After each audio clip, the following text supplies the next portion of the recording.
rollovers. He's flipped, he's lost it. Spills. To pick up on the oil, run away with itself and blow itself to pieces. Jackknives. Police officer on scene has advised it's the lorry on its side. When a 40-ton truck crashes, Keep your eye on that traffic, don't get too close to them cones.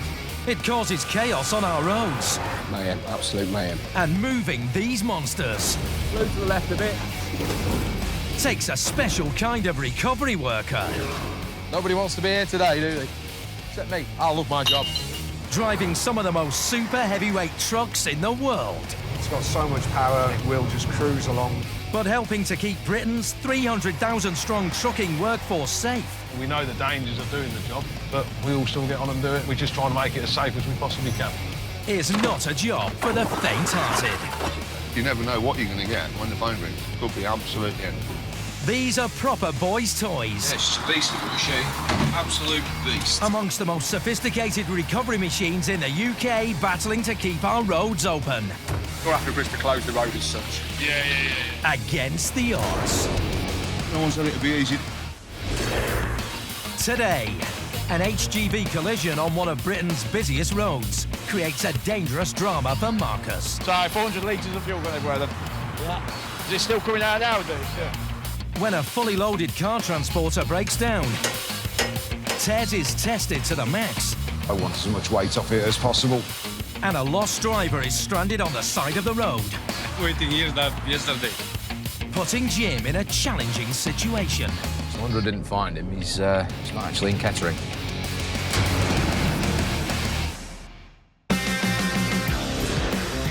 Crouch Recovery is one of the oldest and largest family-run recovery businesses in the country. Attending over 30,000 jobs a year, this team of trucking professionals will recover any vehicle, regardless of its size or cargo. God! Weigh as much as a grown man. It's 6 p.m, clocking off time for most recovery ops, but Marcus Charman is just revving up. Well, it's 6 o'clock. Now on 6 till 6 in the morning, through the night. In his 4 years with the company, Marcus has always taken the graveyard shift, earning him the nickname, the Owl.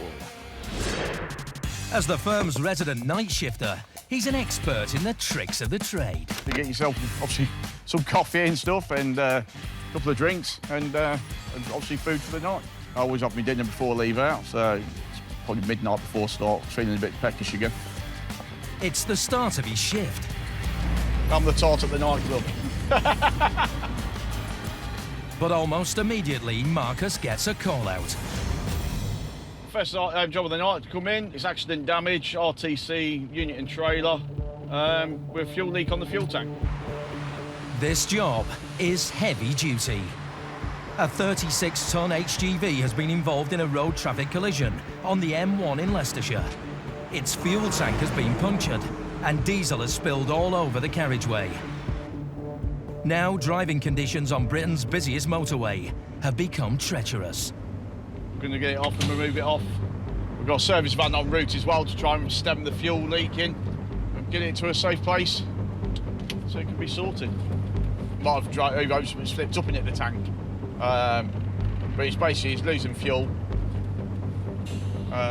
So basically, it is a foreign lorry by the looks of the registration. So it will be moved. It's a stat removal for the highways. Obviously, it hasn't got breakdown cover. Highways England have guided the HGV onto the hard shoulder for now. But it's a dangerous place to be, and Marcus must get there urgently. If it's lost a lot of diesel all over the tarmac, if it's lost a lot, they probably will find that the highways will end up having to resurface the road tonight because the diesel will just eat into the tarmac. It may not be flammable, but diesel presents another far more dangerous risk to other road users. Diesel's oil-based, so all the range is going to sit on top of it, so it's a potential skid hazard, really. This skid hazard means spilled diesel is one of the major causes of fatal or serious accidents on Britain's roads. So with rush hour now at full pelt, Marcus has no time to lose. See, where the highways ones, we have to be done and cleared within 45 minutes, unless it's a fatal or a bad accident. For a general, normal, straightforward recovery, we've got done in loading and gone within 45 minutes. It's not long before Marcus spots the stricken HGV on the hard shoulder of the southbound carriageway. As you can see, the traffic's going on right down past that. So you're probably looking at probably 3 or 4 miles of traffic there at the moment. The incident has caused a massive tailback on the southbound carriageway. Now Marcus needs to navigate through 3 miles of stacked up traffic to get to the scene. I'll phone in and see if we can get hard shoulder clearance to get up there. Highways England have closed the inside lane of the motorway. But one chancer driver has decided to risk the hard shoulder, blocking Marcus's path. This is where the fun part is now, like we've got there. That's Volvo now deciding to pull over into the hard shoulder. He's pulled over because he probably wants to go for a wee. But the Volvo driver soon changes his mind when he sees Marcus coming. And he arrives on the scene within 15 minutes of getting the call. We'll have a look and see what the plan of action is. See how long they're going to be before clearing up. How much fuel's still coming out. The wife will have a laugh with me with my woolly hat on. She always says woolly hats don't suit me. When like this, I ain't bothered. Surgical gloves on, Marcus prepares for dealing with hundreds of litres of toxic diesel. All right, what we got? The HGV appears to have clipped another vehicle, which is no longer on the scene. The driver pulled over thinking it was a simple knock, but didn't realise his fuel tank was bust and leaking. Simple RTC, Yeah. just grown legs. The diesel tank's punctured on the offside. Okay. Still seeping fuel now. Right, okay. Fire turned up and said that the tank was nearly empty. Okay. These guys say different. Traffic officers have already put a bag of sand underneath the fuel tank to soak up the leaking diesel, but it's still in full flow. Oh, lovely. And it happens to be a flipping 600-litre tank. Yeah, it was about 3/4 full when we started. So 400 litres of oil fuel gone everywhere then. Yeah. Is it still coming out now, is it? Yeah. You had the look captures in there, or? No. It seems up to 400 litres have already leaked out of the tank. But then Marcus realises the problem is far bigger than he first thought. Actually, it's nice, an 800-litre tank. But it's a big fuel tank. The fire gate have been and said that it's about empty, but the lads here from the highways are saying no, it ain't really. So they've got bags under there to try and keep it widescreen that. The tank is far bigger than originally estimated, and no one seems to know how much potentially lethal fuel is still in there. So we'll get the van here and then see what we can do. A specialist fuel drain operative has been called in to empty the tank safely. Hello? But there's a problem. He's 50 miles away and won't be at the scene for another hour. But with driving conditions remaining treacherous, Marcus will have to use all his years of experience to get this job cleaned up fast. Coming up, That's just started leaking a bit, Mark. the motorway rescue hits a snag for Marcus. Then drop it down. A monster vehicle weighs heavily on Tez. If the jack was to collapse, it's going to drop about that much. You know, we've got that margin of safety. And Jim's on a game of hide and seek. I'm hoping he's in this lay-by. If he's not in this lay-by, I'm not quite sure where he is. On the M1 near Loughborough, recovery off Marcus Charman is an hour and a half into a night shift. The diesel tank's punctured on the offside. Okay. Still seeping fuel now. A 36-ton HGV has split its fuel tank. Diesel is pouring out onto the motorway, and driving conditions are treacherous. The fire gate have been and said that it's about empty, but the lads here from the highways are saying no, it ain't. Diesel spills account for twice as many motorbike accidents than icy roads, so it's imperative Marcus stops the leak and the fuel is cleaned off the road before disaster strikes. Diesel is an oil-based, basically, so it doesn't soak or evaporate. If diesel's left on the road, it's a potential skid hazard. It's more effective towards motorcyclists than it is cars. They need to get cleared up as best they can. It's now 7:45 p.m. and the light is fading fast. But the rush hour traffic is still in full force. The inside lane is coned off, but working in these conditions takes some guts. Health and safety side of it's gone quite big now, so that's why these lads are all here now. They're closing lanes off. I mean, you go back, probably, I don't know, 5 years ago, they would just shut this lane off. 5 years ago. Well, no, they wouldn't have bothered. Marcus is eager to get the truck moved off the motorway as soon as possible. But the specialist fuel drain operative, who's been called in to empty the tank safely, is over an hour away from the scene. It's time for Plan B. Joining Marcus on this mission is fleet engineer Andrew Rich, known to his mates as Trigger. How are you, Trig? Right, 5 gauge bin, and said the tank's about empty. Well, the highway say it ain't. Trigger's day job is keeping the company's fleet of recovery trucks in tip-top condition. But his mechanical expertise means he knows just how to drain a fuel tank.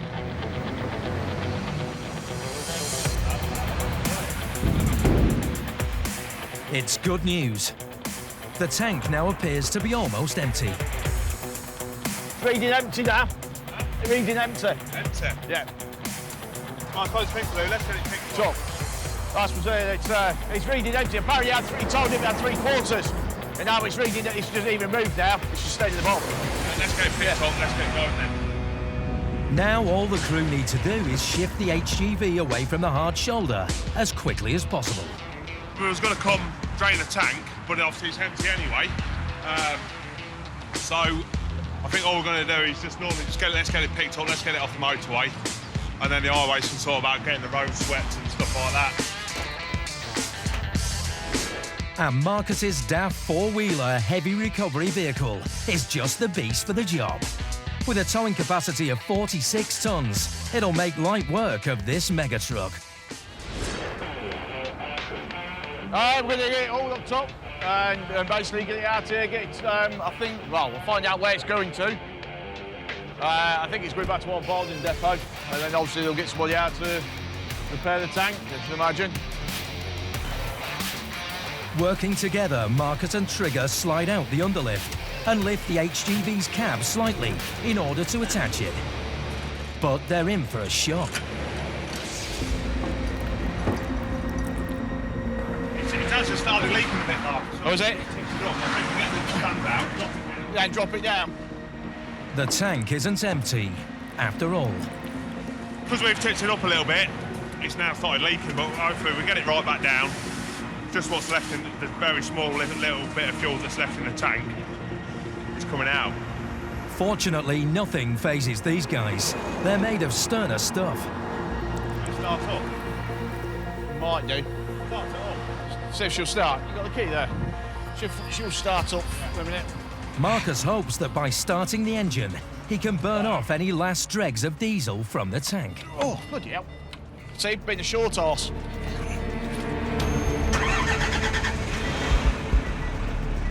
Try and see if we can get rid of as much diesel as we can. So you're all right turning the engine on it when it's had a hit on the... Yeah, I mean, it's obviously diesel doesn't ignite like petrol does. So basically, it has to be a naked flame to set diesel alight. Just trying to see what... Come on, mate, get off there. Yeah, temp pressure. It's right up. Just run out of fuel now anyway. That's it, out. Mission accomplished.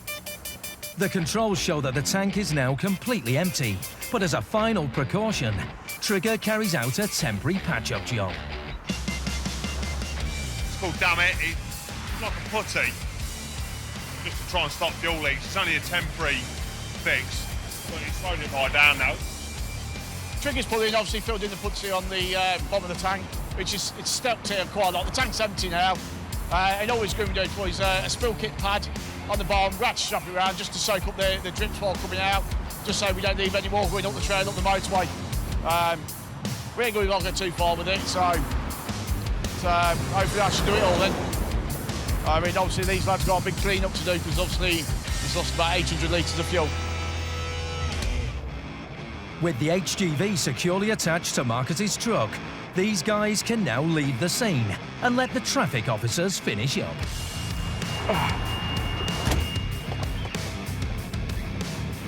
it's going to be put into storage in the depot until all charges are paid before it's released. For Marcus, it's a job well done, and tomorrow night he'll do it all again. It's midday and mobile technician Tez Higgins is heading out in a service van to a customer stranded on a disused airfield in deepest Leicestershire. Despite having only served 18 months with this company, Tez has trucks in his blood. Been doing it over 20 years now. Originally started off as a car mechanic. I can remember years and years, I'll probably be about 7, 8 years old, using a chair to stand by the side of my dad's car so that I could change the spark plugs on his car. I've always been tinkering. Not always managing to fix them, but certainly giving it a good go. Tez is heading to an airfield, now used for car auctions. We have a lovely job now. We've got a car transporter. It's basically got a broken spring, so we've got to replace the spring so that he can get loaded and get on his way again. It's not a 10-minute job. The suspension spring, or trailing arm, attached to this transporter's suspension by its rear wheels, has snapped. It's put pressure on the suspension's airbag, which could send the loaded vehicle dangerously off balance. But replacing a spring on a 44-ton vehicle is a notoriously tricky job. It's going to involve a lot of cursing and swearing for a start off, which we'll try and keep it as clean as we can. Obviously, car transporters by nature run very low to the ground. Nearly every nut bolt is going to be seized solid. Finding room to get underneath the transporter to fix the problem will be Tez's biggest challenge. That's if he can find it in the first place. It's a big old airfield. All I know is it's around here somewhere. So, and as you can see, there's cars galore, there's car transporters galore. So, yeah, finding it's the next challenge. That's a Scania there, that's a Scania. Scania, Scania, Scania. And a DAF. There's no sign of the broken down transporter. No. Right, we'll grab some food and give the guy a bell, see where he is. And it seems that looking for a needle in a haystack is hungry work. I'll just have a hamburger for now, with onion, no cheese. In this game, it's not only the trucks that need fuel. I do, mate, it's dreadful question. But Tez still needs to find the elusive car transporter. Where are you? Is You near the burger van? I'm by the burger van, yeah. I'm right behind you. I'm right. That explains it. They've told me you're in a Volvo, so I've been looking for a Volvo. Having wasted valuable minutes searching for the vehicle, Tez needs to quickly work out a plan of action. Have you done that? To fix the spring, Tez needs to remove a wheel and get underneath the 16-foot high transporter. But he's taking no chances. How many do you need off? Ideally, all of them. With a total weight of 44 tons, Tez needs to get the cars moved off the transporter before he can start work on the spring. I'm gonna have to get the wheel off and stuff like that. At some point, I may have to go underneath. I'll try and reduce the weight as much as I can. Sorry to be a pain. This driver's day is going from bad to worse. You need the back up here? Yes, but yeah, if you could, yeah, I'll see that one up and then certainly that kicker up, and then I'm going to be jacking up. There'll be times where I've got to get underneath, so I want as much weight up here as possible. Not too sure whether the driver's happy about it, but sorry, I've got to get underneath, so they're being loaded.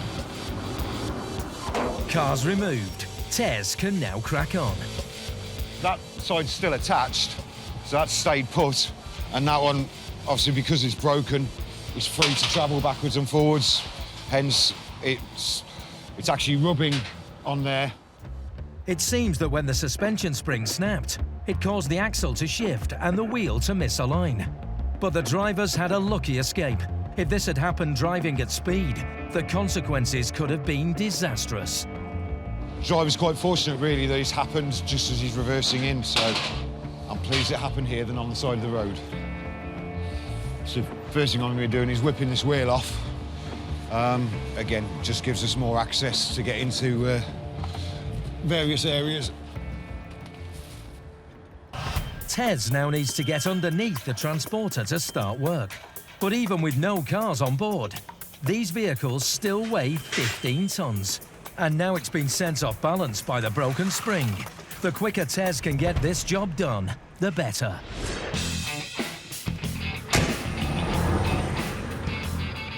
It's mid-morning, and recovery op Jim Howard's up and out on his first call of the day. We're off for a unit and trailer. It's on the A43 near Corby. And, picking it up and taking it to Northampton. Not a long-haul job, it's just a local one.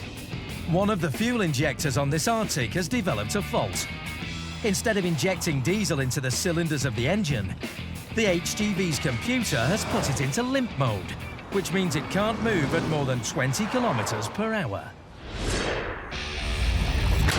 It's a straightforward job for Jim, but with nearly 2 decades of experience, he's wise to the dangers of working on Britain's busy A-roads. Traffic's moving at high speed, 70 plus miles per hour. Truck's moving at 50 to 60 miles an hour, depending. The absolute dangers are you can get killed. The worst case scenario. So you've got to keep your wits about you.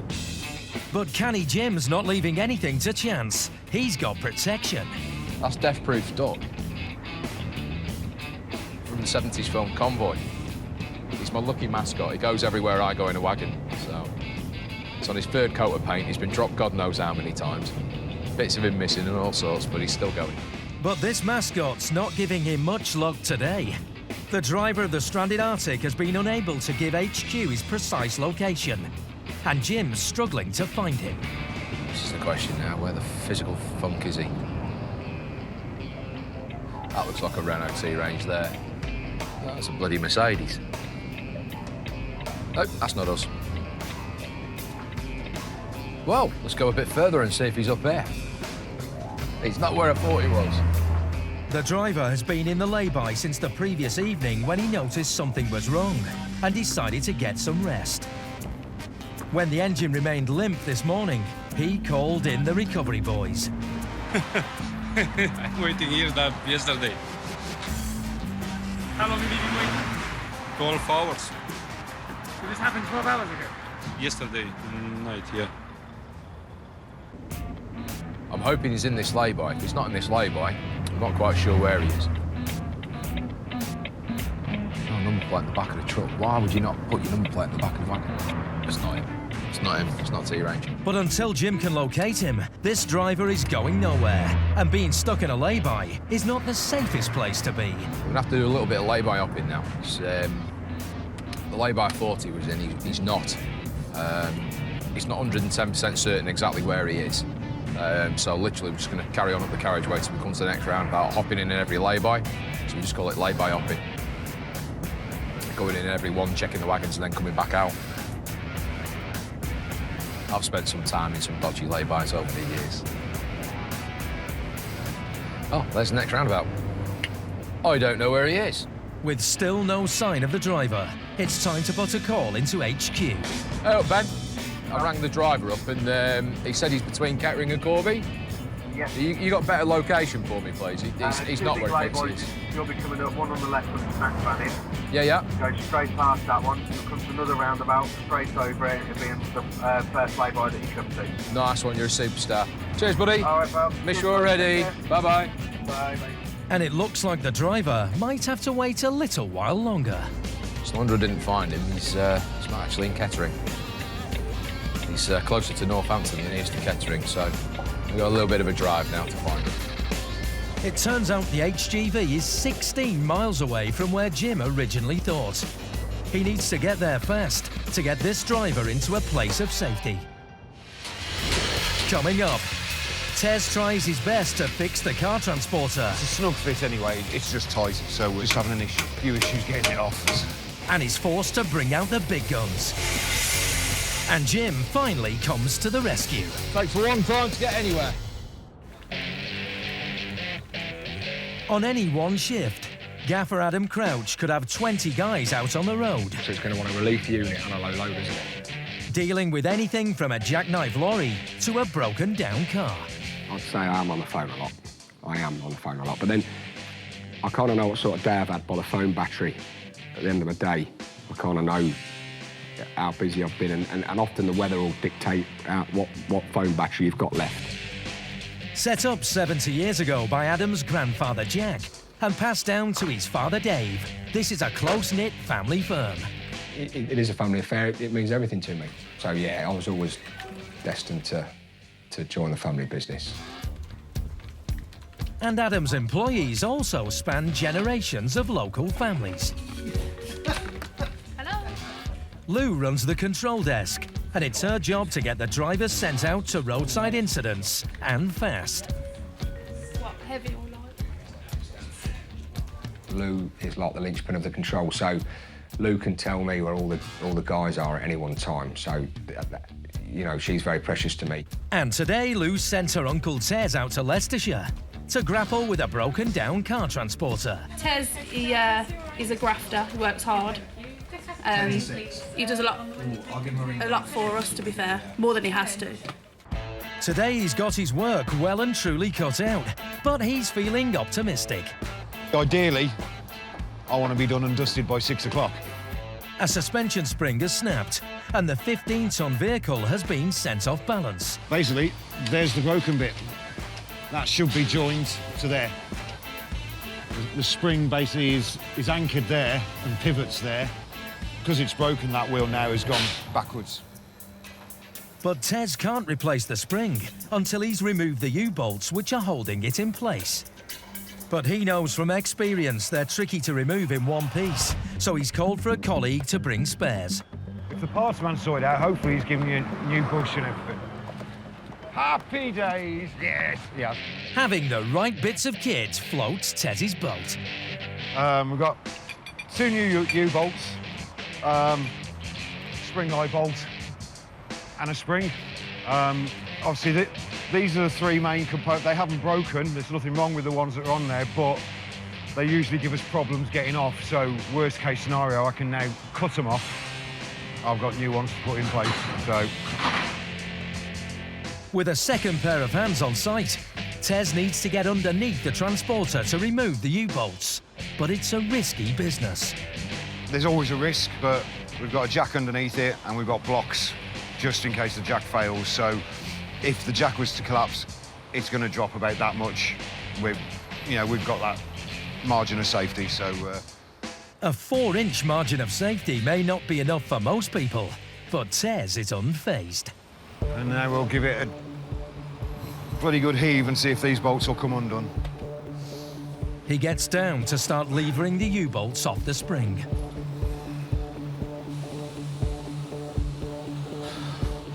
Started.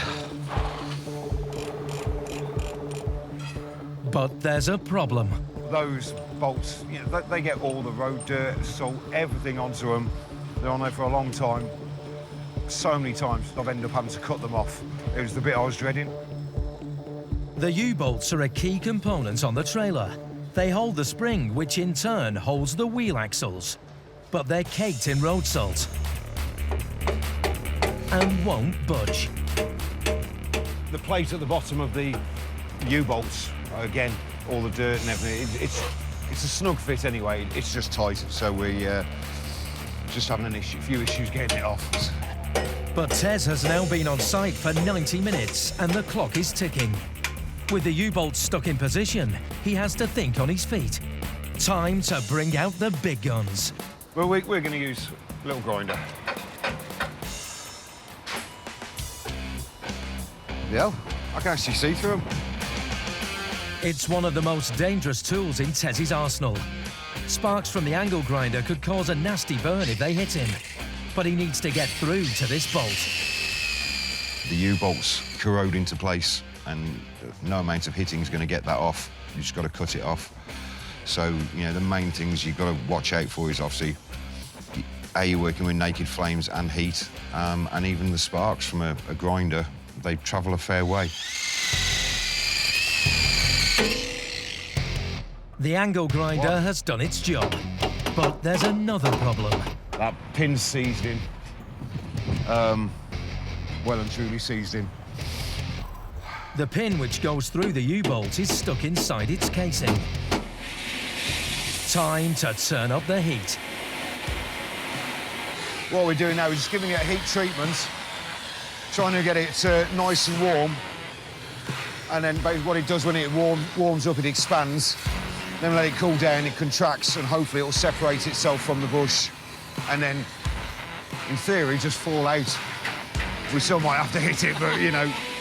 Working in an environment surrounded by hundreds of cars with the blowtorch is a huge risk.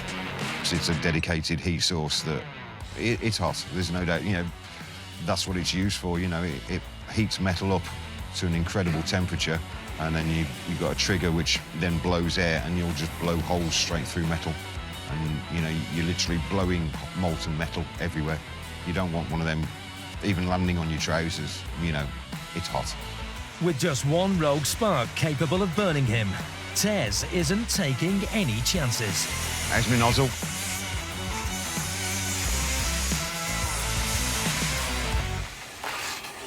And finally, the heat from the blowtorch does its job. Well, with a lot of hammering, heating, beating, swearing and whatnot, the pin is, what's left of the pin is now finally out. The good thing is the fact that obviously because we were using heat, you've got to be so careful where you're putting it and everything, but none of that is damaged or marked in the slightest, so it's now just a case of, in theory, just slotting it all back together. Obviously, it's all new bolts and this and that. It's relatively easy from here. Tez is making progress, but it's exhausting work. I'm gonna have a quick 5 minutes because a little bit tired, but yeah, it's taken just on that pin alone, hour and a half, but we got there. It's out. I'm happy. With the pin now out, Tez puts the final pieces of the puzzle together, fitting the new spring to the suspension and tightening the U-bolts around it. Happy days, that's that one done. U-bolts are on, they're all tightened up. The spring's attached to the air spring, airbag at that end, shock absorbers back on. The job's nearly done, but it's been an epic afternoon for Tez. All we've got to do is just basically get it all in line, tighten it all up and put the wheel back on and go and die in a corner somewhere. The time it's taken, I'll be honest, I couldn't even tell you. I don't know what time it is. I'm guessing it's before 7 o'clock because we haven't been kicked out yet. But even though Tez has fixed the problem, the day's not getting any better for the driver. Oh, did you know you've got a puncture? And he's not in the mood for a wind-up. Joking. Look on your face, just brilliant. Jokes aside, it's way too late for this driver to get these vehicles where they need to go today. The driver can reload and find somewhere local to get his head down for the night, so I don't think he's going far. With the cars being reloaded, it's time for Tez to pack away. This is the point where I just feel like grabbing everything and just launching it in the van and going. But you do know then that the next job you come to, it's like, oh, why didn't I put them away, so. And there's time for a quick clean-up. Oh yeah, it's all mod cons. So we've nice running hot water, kettle, microwave, you name it, we're all geared up. Job done. In Northamptonshire, Jim Howard is on his way to rescue a broken-down HGV. The vehicle's computer has sent it into limp mode, meaning it can't be driven faster than 20 kilometres per hour. I've got a postcode for it now. The driver spent the night in a small lay-by on the side of a busy A-road before calling for Jim's help. But he wasn't clear about his exact location, and Jim's been searching for him for almost an hour. So Andrew didn't find him. He's not actually in Kettering. He's closer to Northampton than he is to Kettering, so we've got a little bit of a drive now to find him. Yeah, wrong information can be quite annoying. We're a nation of sat-nav slaves these days. All we do is follow our sat-navs and admire the view. And we found him. Here he is. An hour after setting off, and Jim finally spots his target.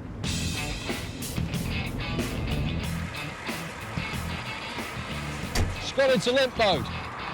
So she'll not do any more than 20k an hour.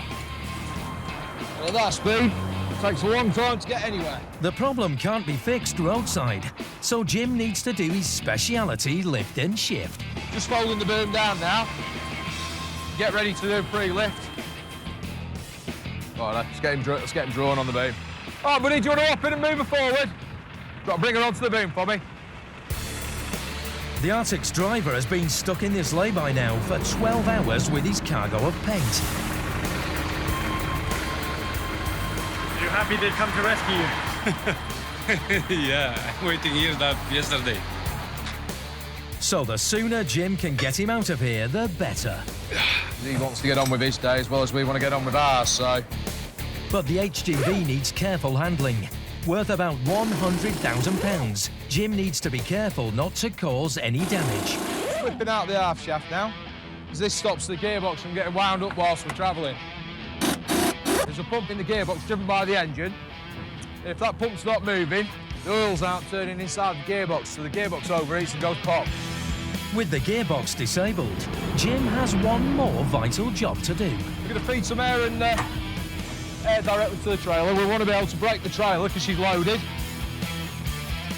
With a trailer full of paint, it's crucial that Jim hooks his own brakes up to the Arctic's so he can control the 40-ton load. OK, the red line releases the trailer brakes. The yellow line, when I apply my brake pedal, will put the brakes back on. And this line here will indicate to traffic coming up behind us what I'm doing. The job is nearly done. But trucking veteran Jim knows this won't be the last time he comes to the rescue of a lorry, hijacked by its own computer. It's quite a common thing to happen, really. It happens to all modern vehicles, quite simply because there's too many electronics on them. They all rely heavily upon electrics for the braking. There's a computer on these things. As soon as you open the door, you can hear them start to click. As soon as you open the door, they start to think to themselves. So there's too much on a modern truck to go wrong, really. We're going somewhere else. That's it, we're done. Just half an hour after he arrived, the Arctic is ready to be towed to the dealership to be fixed. Find yourself a space in the cab, gents. We're out of here. Before he goes off to his next job, follow it as far as Corby. It's signposted from there. Jim can't help but to offer a helping hand to another stricken motorist.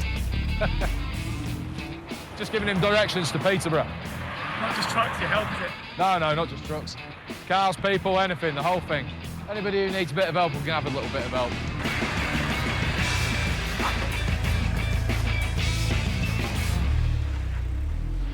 Still to come, Marcus faces up to the dangers of the job. The longer you're sitting on the hard shoulder, it's not the best place to be. After an hour, you're on borrowed time, that's a bit with it. It's been another busy day for the recovery drivers, with jobs having taken them nearly 5,000 miles around the country. But while several of them are clocking off, I'll hopefully be home in time for Sunday dinner. Marcus Charman has just arrived and is prepping his vehicle for another night shift. Oh, underneath 23, yeah, northbound. You know what I'm saying? It's early evening, but a job has already come in. As always, Marcus is raring to go.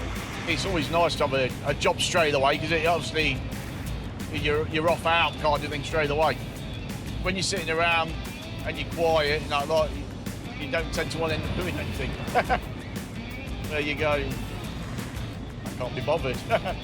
But yeah, it's nice once you're out and you get that first one done, and it puts you in the mood. Then you're ready for it. This trailer and its cab unit have lost power on the busy motorway, and the driver needs Marcus's truck to tow him to his depot. I'd come to a stop then and exit the vehicle and down to the SOS phone down there, phoned it in and to say that I broke down on the side of the road. And then I phoned my workplace. It should be a simple job for Marcus. All being well, I mean, it should be a straightforward hook up and go. But the hard shoulder at night time is a hazardous place to work. You need to get in and hooked up safely and quickly as you can. Because the longer you're sitting on the hard shoulder, it's not the best place to be. Statistics will say the amount of people going by you, something will end up hitting you. Realistically, I mean, they have a thing called the golden hour. Basically, they say within that the first hour, after that, the amount of things gone by you, after an hour, you're on borrowed time, that's a bit with it. As neither the police nor Highways England are on the scene, It's likely Marcus will have to carry out the job without any lane closures. This means putting his trust in the drivers travelling at high speed alongside him. Instead, he actually concentrating on the road and trying to do other things at the same time, so they drift over onto the hard shoulder. He's up here on the, I can see him on the opposite side of the dual carriageway now, on the other side of the motorway on the hard shoulder. Yep, that's the one. There he is.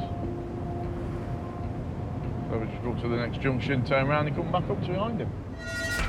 But already the traffic is making him nervous. Ahead of him, he spots a motorist losing concentration. He's just drifted and got over the white lines.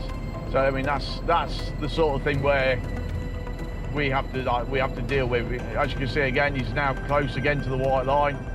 You got to think is if he's 40 odd ton, that's going by at 50 mile an hour or 56 mile an hour.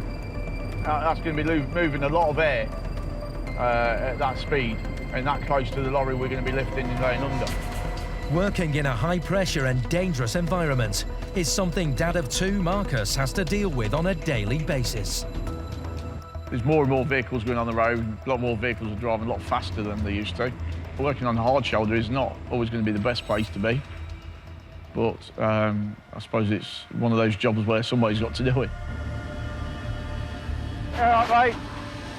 Wow, that's bad. Wait, got full power? Yeah, that's full power. We had a look at it, the guy did, and apparently they replaced the part that went wrong yesterday. Same thing. It's gone again. Right, so are you loaded? Hey? Is it loaded? No, I've got one pallet on, that's it. It's locked off. Right, okay. Oh, he's even took the half shaft out of it. Yeah, we've done all that. Was it one of our lads who come out? Yeah. All right. Fortunately for Marcus, one of his colleagues has already been out and prepped the vehicle for him to tow it. Just a straightforward lift, and nicely one of our service van lads have already been out and had a look at it. He's even took the half shaft out ready for me, so half the work's already done. So, even happier days. Never happens when it's raining though. Marcus slides out the low-line underlift towards the cab. He'll prop the cab up to ensure he can safely go underneath to attach the underlift ready for the tow.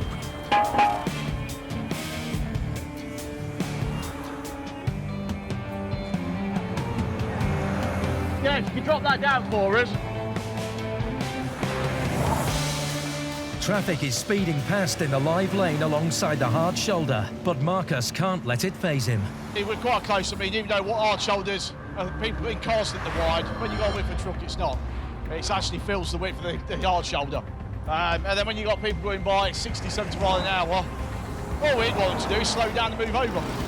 You see someone break down, see flashing lights, move over a bit, but they tend to not bother.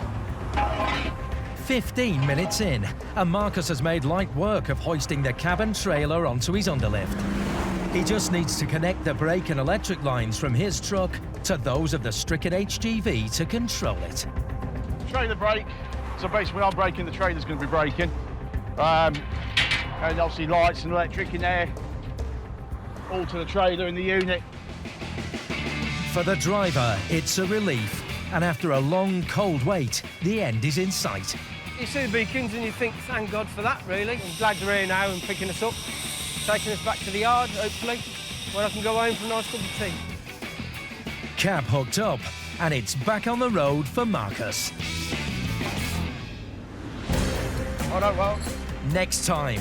Right, hold it there, mate. A mound of earth plays dirty for Matt and Mateusz.